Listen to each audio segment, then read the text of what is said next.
game of the 51 plays you did get to run on Saturday. What did you think watching that? I thought there was some really good things and some not so good things. That was just kind of the theme of the day was consistency. We started off the game with a 44-yard gain on an explosive pass, really well executed, great throw and catch. Get a good play on the second down, and to get us to 2nd and 3, we get to 3rd and 3, and we have a protection issue, which leads us to have to kick a field goal on our first drive of the season, as opposed to possibly throwing a touchdown on the corner route there, and that's just kind of the theme, right? The theme of the day was details. Thought the guys played hard, but we didn't always play very smart. The couple sequences you think about are, before the end of the first half, where we only, we have the interception, then the field goal after getting great field position, and then that backed up sequence when we did finally get the ball back in the fourth quarter. We do a great job getting the ball out from the backed up situation, but end up taking a sack and then having a early snap on 3rd down, which is never a good thing. Liam, when you review the tape, how do you think the offensive line did, both run and pass? I think like everybody, it was hit or miss. I think there was some things that we did well, and there was some communication issues and execution issues that we can't have. And it starts all with them being on the same page, all 5, doing what they're supposed to do together, communicating at a high level, and hopefully we can get some of those communication things cleaned up. I do believe they try to play physical, but at the end of the day, it's more about them being on the same page, communication, things like that is what leads to protection bust and free hitters in the run game. How much is that having a new quarterback and a new center? I think some of the quarterback, haven't played in a long time, and having, new center who's never played the position before in a game. I do believe that's a factor, whether we're trying not to let it be an excuse, right, but it's definitely a factor. I mean, I'd be lying probably if I said it wasn't. So, we're looking for huge improvements from game 1 to game 2. From a communication standpoint and from an execution standpoint.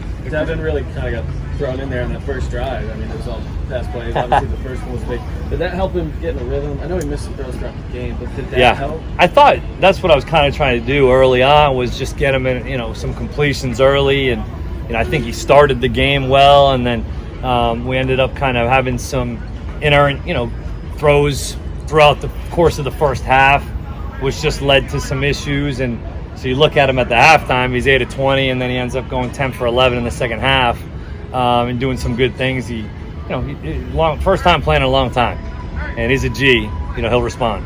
The communication. What's the communication been like between the players coming off of last week and then heading into this week? Hungry. I by no means, when you look at the tape and you see how much was left out there, you're hungry. We averaged 7 yards of play and did some good things from an explosive standpoint, but the consistent execution, consistent details, snap in and snap out, you could tell in today's practice that there was more of a sense of urgency from a communication and detail standpoint. You're always rooting for your defense and special teams to do well, but it's a little unusual when they have 2 of those scores, kind of like a pitcher that his team scores a lot of runs in the inning, he's just sitting over there. Yeah, I think you always love a team win, right? And I've learned specifically after 2 years ago against Florida, when I was pretty bummed and we had this unbelievable team win, and you're sitting there because you're responsible for a side of ball, and when you're disappointed, well, it affects you. And you felt that from our guys, which you kind of wanted in a way. You want them to feel like there was a lot of meat left on the bone, and but it's tough. I mean, you go down first drive of the third quarter, we go on a 7-play drive, we go 5 for 5 passing, we have 2 rushes for 27 yards, and you score, and 30-7 at that point, and you felt like we just got a little momentum, and then we don't touch the ball again until 10 minutes left in the fourth quarter, and that's just the way it is, and our guys have to stay ready, they have to be able to respond. It's a good learning experience, for them all, and But I'd be lying to you if I didn't say that, yeah, it kind of gets you sitting there and you're like, man, I just want to go play, especially after some of the momentum that we had just got from that touchdown drive.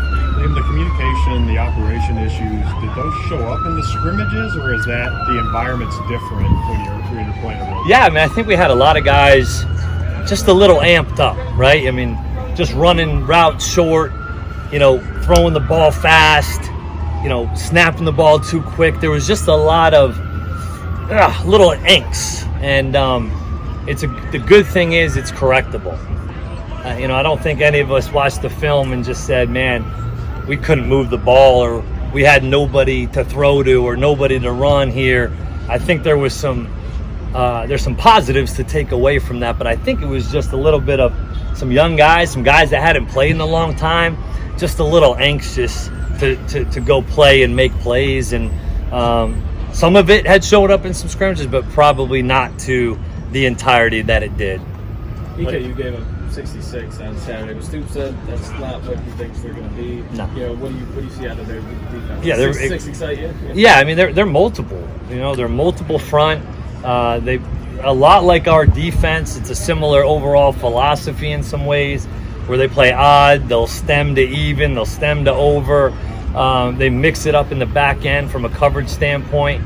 They try to create chaos, with a lot of their stunts and movement, and that's something that we really need to practice this week and be prepared for. But sometimes games go a certain way, and that is in no way, shape, or form, I think, the defense that we'll see on Saturday. I just don't believe that. I know they'll get things fixed just like we're trying to get things fixed and improve on execution, alignment, assignment. So that's not something that we expect. We got to be ready to play a good, tough football team. Liam, it looked like Ball State doubled Barryon quite a bit last week. How do you kind of, as still a young player, keep him encouraged that he may not have seen that much last year? Yeah, I mean, I think some of the things that we were hunting up from a coverage standpoint, where we were trying to push Barryon vertical, they ended up playing some single high structures, which essentially becomes a double because the corner and the safety end up taking two. Well, that's just so happens what kind of cleared some things out for Dane on some of those in-breaking routes. And sometimes within the game, things go a certain way. There's plays you call that you're hunting up one specific call or route, and they end up playing a different coverage, and the ball has to go elsewhere. And that was really the case on the first play of the game. We're trying to hit Barryon on the deep pylon. They end up kind of working soft on him, and that opens up Dane. Same with Dane's other big catch. We were trying to hunt up a certain coverage, and they doubled him. And I don't know if it was one of those things where they were like doubling him, but I do believe that they had presence through the middle of the field, probably for some of those deeper routes, which did open up the underneath. And he's a great kid that will only he's only trying to make plays for our offense and trying to do the best for our team, and we can definitely do a better job of putting them in a position to be successful as well. What's it do for you calling plays when you've got special teams that went out and did what they did on Saturday and looks like could be a real weapon? Oh man, it was the nice thing was confidence. Although we don't want to settle for field goals, but they're still points, right? They're still points, and we never want to lose out on points. And Alex can kick it, man, and he's confident, and the operation looked sharp, and I'm sitting there like I'm aggravated with myself and the offense for not obviously giving them an easier field goal, and he's just knocking them through with confidence and consistency. So that was fun to be around. That was really good for our team, and anytime you can score points, essentially that's a good thing, although we want to finish those drives with touchdowns. What's the added wrinkle in the fact that they have a coach on their staff who was with you 3 months ago, who knows your offense back and forth? Do you have to do anything differently this week? Just some signals, things like that you might need to change. I mean, we don't do a ton at the line of scrimmage from, a communication standpoint in terms of the no huddle. So not really worried about any of the dialogue at the line of scrimmage, but, I love CJ, and I know he's probably going to try to help them as much as he can to try to go win a football game. And I'm sure it'll be more like, hey, in these formations they like to do this, and this they like to do that, which that's something that ultimately if they can get that, coordinated and communicated during the game, all the power to them. Okay, folks, thank you very much.